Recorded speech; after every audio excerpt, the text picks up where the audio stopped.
Mario, ¿cómo le va? ¿Qué tal? ¿Cómo les va? Bien, bien, bien. Bueno, Guillermo. Contanos, ¿qué pasó el domingo en el país? Empezamos por el país. Bueno, yo creo que de alguna manera varios factores, como siempre, ¿no? Confluyen y la gente les ha dicho al gobierno nacional que están bastante enojados, ¿no? ¿Por qué? Porque, bueno, está el tema de la cuarentena, en la que la gente hace un balance de que no fue conducida de acuerdo a cómo hubiese podido ser conducida. Dentro de la pandemia hubo hechos que irritaron mucho y bueno, la gente está cada vez más exigente en términos de estos hechos significativos como lo del vacunatorio VIP, por qué no había al principio tantas vacunas. La foto de Olivos. La foto de Olivos. Esto por un lado, ¿no? Y por otro lado porque también hubo marchas y contramarchas muy evidentes, sobre todo de parte del presidente. Es decir, a la gente le costaba comprender, entender cuando te decían una cosa, se hacía otra.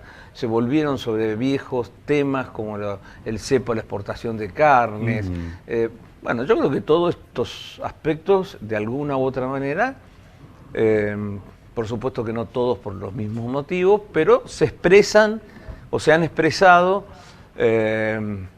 como castigo al gobierno nacional y reclamando cosas que además viene la gente, y yo creo que en eso se toma más conciencia con el paso del tiempo, de todo aquello que me incluyo a toda la política, no hemos sabido dar respuestas.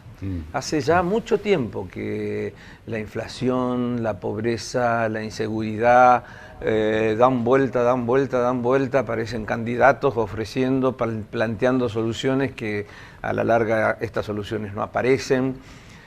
Creo que el deterioro, y por primera vez, mirá lo que te digo, ustedes saben que he sido casi un luchador empedernido con el tema de la educación, y creo que por primera vez hizo mella.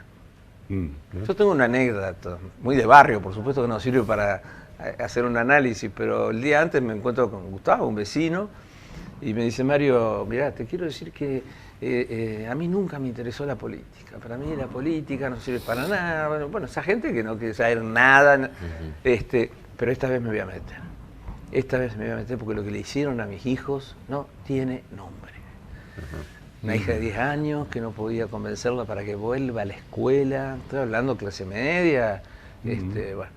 Y yo creo que, bueno, esto también fue una causa que empieza porque yo creo que hay temas que a la gente cuesta darles una explicación de cuáles son los motivos por los cuales no lo podemos resolver.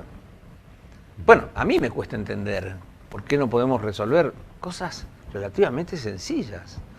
Parecen sencillas, Mario, porque, qué sé yo, la vez pasada charlando con alguien decía, es más, reflexionando en voz alta, decía, ¿cómo puede ser que en la Argentina exportar sea un pecado de productos primarios que producimos, pero también cómo se entiende que siendo productores, sea un producto prohibitivo para el consumo de los argentinos?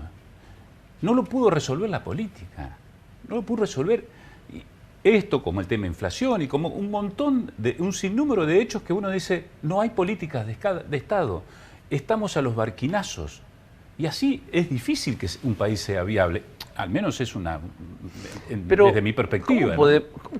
¿Cómo podemos considerar que Argentina no es viable a partir de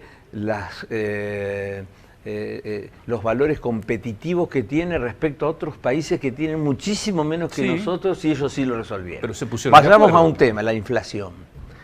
¿Cómo puede ser si Chile, Perú, Uruguay, Paraguay pudieron resolverlo y tienen un dígito y bajo, nosotros no?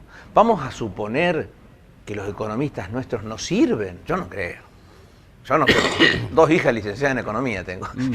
No puedo, bajo ningún punto, porque de lo contrario, bueno, convoquemos a un paraguayo, a un peruano y que nos resuelvan el problema. Entonces, ¿Cuál es el problema? Seguimos discutiendo a la inflación desde el tema de la economía. Y nos pasamos horas y horas y horas viendo a Y no uno. es así. Debe No, ser desde la política. Es la política. Porque es en la política donde estas cuestiones que yo te planteo, que se deberían ir resolviendo y que no son tan difíciles, no lo hacemos. Y no lo hacemos por una clase política que piensa mucho en la inmediatez. Ah, sí. Piensa mucho en qué son las cosas que yo tengo que hacer para que durante mi mandato estas cosas se vean y yo logre de nuevo los votos. ¿Por qué nadie resuelve el tema de la educación? Es tan ideológico, es tan político. A ver, que los chicos que van a las escuelas hoy públicas tengan 4 horas de clase. Sacarle el recreo te quedan 3:30. ¿En qué cabeza cabe? ¿En qué cabeza cabe?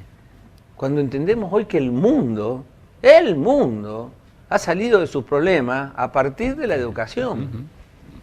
Mario, Ahora, yo digo, si nos reunimos, imagínense, todas las expresiones políticas, y decimos, che, estamos dando 3 horas y media. No deberíamos empezar a pensar que esto hay que modificarlo, que hay que empezar a educar desde la primera infancia, que tienen que tener idiomas, que hay que crear una nueva carrera docente.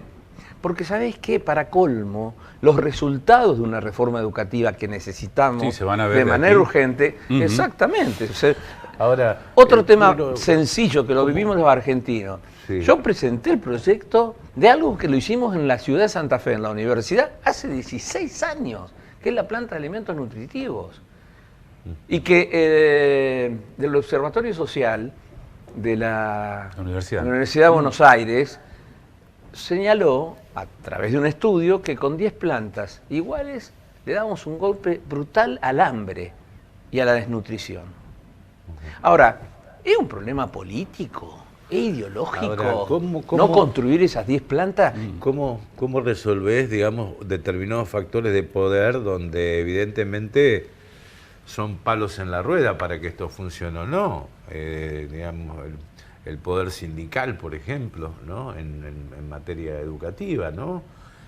Sectores políticos que, apoyados en el sector sindical, también son prácticamente brazos de poder en esta situación. ¿Cómo llegás a un acuerdo con determinados sectores que no quieren la cosa?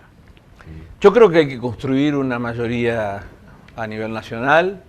Hablo de 60, 65, casi 70%. Yo estoy seguro que en la Argentina hay un porcentaje cercano en que nos podríamos poner de acuerdo. Por supuesto, también me vas a preguntar cómo lo vas a hacer, es difícil, pero bueno, hay que intentarlo. Ustedes saben que yo acá en Santa Fe, bueno, lo intenté, no pudimos, terminamos, bueno, pero para el 2023 voy a venir con la misma cantinela diciendo o nos juntamos o nos vamos a encontrar en las mismas situaciones de siempre.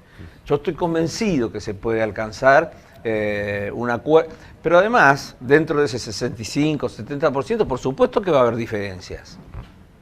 Pero, a ver, 3, 4, 5. Marcar un rumbo, para allá, no ni para allá ni pero para allá. Además, elijamos 5 temas que no tienen tantas connotaciones políticas, Ideológicas, sí. sino que son propias del sentido común. Alimentar a los chicos, darle mejor educación. Bueno, hay cosas que son muy del sentido común y que si nos vamos poniendo de acuerdo en esas cuestiones, va a facilitar que nos vayamos poniendo de acuerdo en otras cuestiones más difíciles. Es un proceso. Probablemente yo no lo voy a ver, pero por lo menos pretendo, cuando me toque poco tiempo para irme, es ver a la Argentina encaminada hacia ese destino que soñamos todos. Mario, nos quedan poquitos minutos. En el bloque anterior hablábamos y analizábamos las elecciones y me acuerdo de tu frase el día después que perdiste la interna con Bonfatti, ¿no? Y dijiste, hay que institucionalizar el frente, hablando de cosas que no se hicieron. ¿El radicalismo va a pedir papel protagónico ahora dentro del Frente Juntos por el Cambio después de estas elecciones? Más que pedir, el radicalismo tiene que seguir trabajando para ser un partido fuerte como lo fue alguna vez. Y el PRO tiene que hacer lo mismo, y la coalición cívica tiene que hacer lo mismo, y el justicialismo tiene que hacer lo mismo. Todos los partidos políticos, cuanto más fuertes sean, cuanto No más... me escapes al arco. No. No me escape, no queda poco tiempo. No, te lo digo en serio, porque hoy el radicalismo está mostrando algunas señales de recuperación. en algunas provincias, el acuerdo en Buenos Aires con Manes, bueno, haber ganado acá en la ciudad de en la provincia de Santa Fe, pero bueno, eso hay que consolidarlo y por supuesto a tu pregunta te digo que sí, que para que un frente sea realmente un frente tiene que haber un equilibrio de las fuerzas y no podemos ser furgón de cola de nadie. Mario, gracias por esta visita. Muy Gracias amable. a ustedes.